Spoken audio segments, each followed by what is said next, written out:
मिस्र का नाम सुनते ही दिमाग में सबसे पहली इमेज उभर कर सामने आती है वो है यहाँ के शानदार पिरामिड्स। मिस्र में कुल मिलाकर 118 पिरामिड्स को आइडेंटिफाई किया गया है, मगर the great pyramid of Giza की बात ही अलग है। यह दुनिया के 7 अजूबों में शामिल है। ऐसा माना जाता है कि यह पिरामिड्स करीब 4500 साल पुराना है, लेकिन इनसे जुड़े कई ऐसे रहस्य हैं जो आज भी अनसुलझे हैं। लेकिन हाल ही में खोजकर्ताओं को यहाँ कुछ खुफिया सुरंगें मिली हैं जिनसे हम लोग हजारों सालों से अनजान थे। जब इन सीक्रेट सुरंगों को खोजकर्ताओं ने अंदर से देखा तो उनकी आंखें खुली की खुली रह गयी। आखिर खोजकर्ताओं की टीम को यहाँ से ऐसा क्या अनोखा दिखाई दिया, चलिए आपको बताते हैं। मिस्र का the great pyramid of Giza हमेशा से ही कौतूहल का विषय रहा है। इस पिरामिड को इतने बेहतरीन तरीके से बनाया गया है कि आधुनिक समय में भी इसे दोहराया नहीं जा सकता। पत्थरों से बनी इस अद्भुत कलाकृति को लगभग 2600 बीसी में बनाया गया था। ये पिरामिड खुफू राजा के तौर पर जाना जाता है। फिरौन खुफू वही है जिन्होंने ओल्ड किंगडम राजवंश के तौर पर यहाँ पर राज किया था।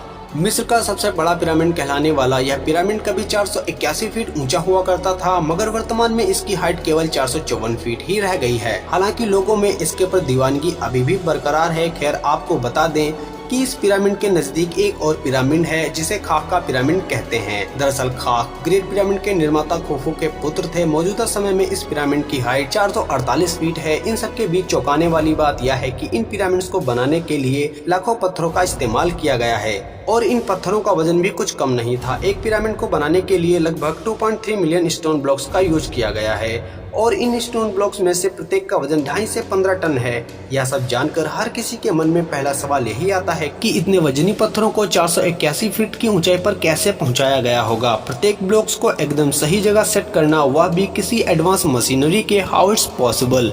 बहरहाल बताते हैं कि 1798 में यहाँ फ्रांसीसी मिलिट्री लीडर नेपोलियन कब्जा करने के इरादे से एजेंट इजिप्ट आता है। उस समय यहाँ मौजूद पिरामिड रेत के नीचे इतना दबे हुए होते हैं कि उनको ठीक से देख पाना भी काफी मुश्किल होता है। इसके बाद करीब 100 सालों तक यहाँ उत्खनन का कार्य जारी रहा, जिसके बाद 1980 के दशक में जाकर एक बड़ी कामयाबी हासिल हुई। दरअसल खोजकर्ताओं को काफिरे के पिरामिड्स के नजदीक कुछ ऐसे नरकंकाल मिले थे। ऐसा माना जाता है कि ये नरकंकाल उन श्रमिकों के थे जिन्होंने पिरामिड को बनाने का कार्य किया होगा। मगर आपको याद होगा, अधिकांश लोगों का यही मानना है कि पिरामिड का निर्माण स्लीप से कराया जाता था, कि श्रमिकों पर काफी जुल्म और अत्याचार किए जाते थे, उन्हें मारा पीटा जाता था और उन्हें कई बार तो भोजन तक नसीब नहीं होता था। लेकिन जब खुदाई में मिले श्रमिकों की टेस्ट रिपोर्ट सामने आई तो नतीजे काफी कुछ चौंकाने वाले थे। एक्सपर्ट का कहना है कि यहाँ लोग गुलाम नहीं थे और उन्हें अच्छा और भरपेट भोजन दिया जाता था। यहाँ तक कि कार्य के दौरान कोई श्रमिक घायल हो जाता, उसे चोट लग जाती तो उसका इलाज भी किया जाता था। बताते हैं किसी श्रमिक की मौत हो जाती तो उसे सम्मान के साथ राजा के पिरामिड के पास ही दफन करते थे। राजा खुफू की बात करें तो उनके बारे में काफी कुछ हैरान करने वाली बातें सामने आई हैं। जैसा कि हम सभी जानते हैं कि पिरामिड में राजा के शव को मम्मी के रूप में सहेज कर रखा जाता है। मिस्र के कई राजाओं और उनकी मम्मी समेत कई मूर्तियां खोजी जा चुकी हैं। जब पिरामिड में राजा खुफू और उनकी मम्मी को खोजा गया तो वहां खोजकर्ताओं को उनकी मम्मी नहीं मिली और न ही किसी तरह का कोई स्टैचू। काफी समय बाद खोजकर्ताओं को किंग खुफू का यह छोटा सा स्टैचू प्राप्त हुआ जो अब काहिरा म्यूजियम में रखा हुआ है।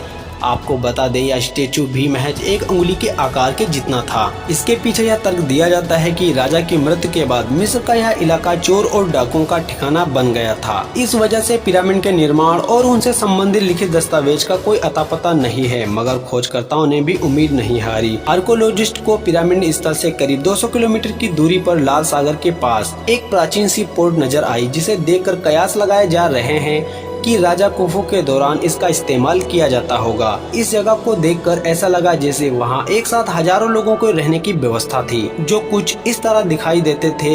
यह सब देखकर आर्कोलॉजिस्ट को कुछ कहानी समझ में आने लगी थी। इसके अलावा यहाँ कुछ अजीब तरह के पत्थर भी नजर आए। उनका कहना था कि प्राचीन मिस्र में समुद्र के किनारे नाव को बांधने के लिए पत्थरों में इस तरह के छेद किए जाते थे, जिन्हें आप बोट एंकर्स भी कह सकते हैं। इन पत्थरों में रस्सियां बांधकर बड़े बड़े नावों को बांधने का काम किया जाता होगा।